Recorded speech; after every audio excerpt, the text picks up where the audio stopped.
নমস্কার, আমি মন। আজ রবিবারের সকাল। আজ আমরা গেছিলাম কালী পুজো উপলক্ষে গুলুপোকার মেজ ও ছোটো মাসি ঠাম্মির বাড়ি।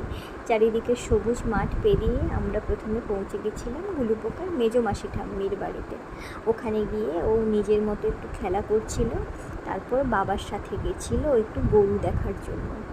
ওখানে ও ছোট ছোট বাচ্চা দেখে ও তো ভীষণ খুশি, তাই মনের আনন্দে তাদের সাথে খেলা করছিল, যদিও বা খেলার থেকে বেশি তাদের সাথে গুন্ডামিটাই বেশি করছিল আর কি। তারপর মেজমাসি ঠাম্মির কোলে উঠে বায়না তাকে ঘুরতে নিয়ে যেতে হবে।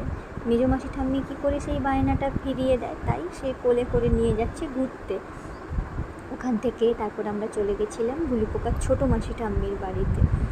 ওখানে গিয়ে চারিদিকে সবুজ মাঠ, খোলা আকাশ, মাটির বাড়ি, চারিদিকের পরিবেশটা এতটাই সুন্দর, আমরা সেগুলোই একটু ঘুরে ফিরে দেখছিলাম।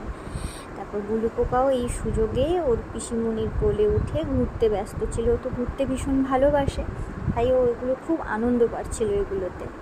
এরপর আমরা গেছিলাম মায়ের মন্দিরে প্রণাম করার জন্য। এখানে কালী পুজো উপলক্ষে ছোটোখাটো মেলাও বসে, আমরা সেই মেলাটাও একটু ঘুরে নিয়েছিলাম।